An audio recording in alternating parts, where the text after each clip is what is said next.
اللہ کے رسول کو بلایا معراج کی رات، کلام کے اللہ کے رسول سے، ایک کلام اس کلام کے علاوہ ہے،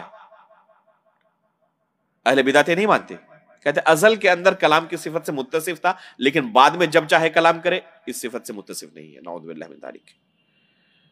یہ سب سے اہم معرکہ خیز مسئلہ رہا ہے اہل سنت اور اہل بدعت کے درمیان، کہ اللہ رب العالمین کے کلام کا اہل بدعت انکار کرتے ہیں، اسی وجہ سے ان کو متکلمین کہا جاتا ہے، اہل کلام کہا جاتا ہے، اللہ رب العالمین کے کلام کی انکار کی وجہ سے۔ اس لیے آپ پائیں گے کہ بہت سارے لوگ عقیدے کی کتابوں کو علم کلام کہتے ہیں، کیوں؟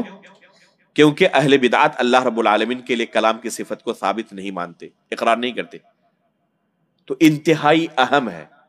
اگر کوئی مانتا بھی ہے، جیسے قرآن کی آیت ابھی گزری وَكَلَّمَ اللَّهُ مُوسَىٰ تَكْلِيمًا، تو کہتے ہیں کہ اس سے مراد کلام نفسی ہے۔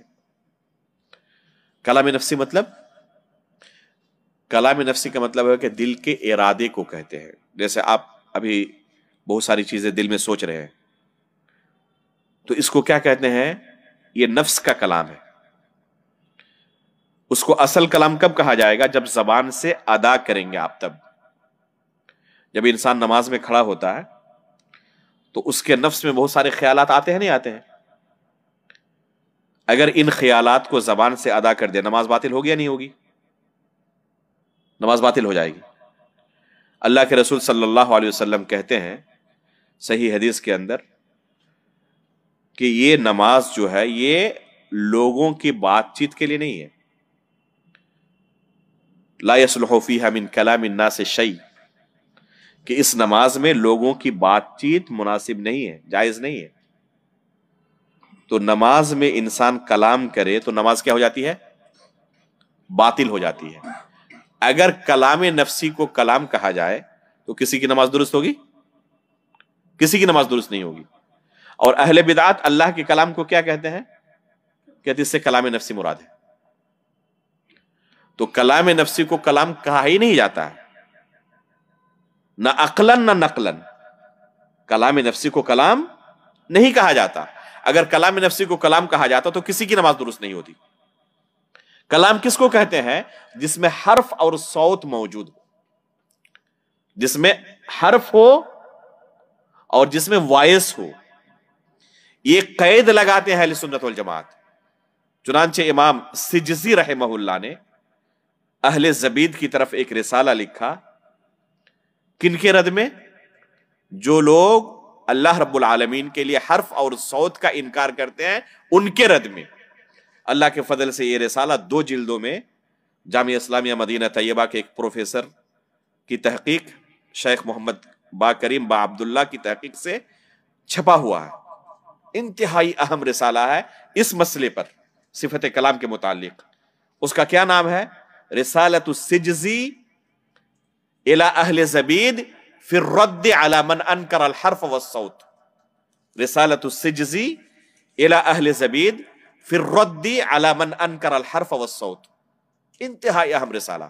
شیخ الاسلام علامہ ابن تیمیہ رحمہ اللہ نے اشاعرہ پر رد کرتے ہوئے، جو اللہ رب العالمین کے کلام کا انکار کرتے ہیں اور کلام نفسی سے تعبیر کرتے ہیں،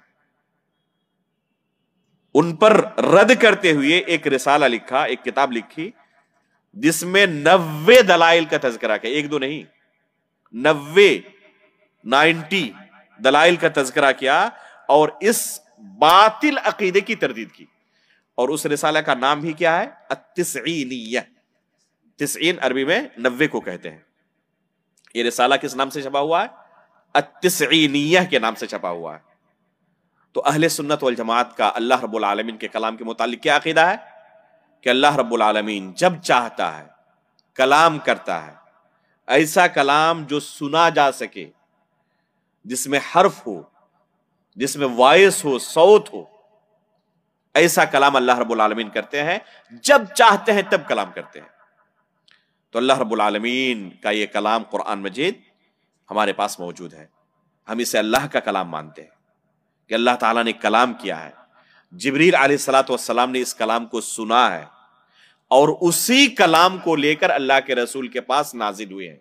ایسا نہیں کہ سن کر اپنے الفاظ میں تعبیر کر دی ہو، جیسا کہ اہل باطل کہتے ہیں کہ یہ قرآن جو ہے یہ اللہ رب العالمین کے الفاظ نہیں ہیں، جبریل علیہ الصلوۃ والسلام نے اپنے الفاظ میں ڈھال کر اسے اللہ کے رسول کو سنایا ہے۔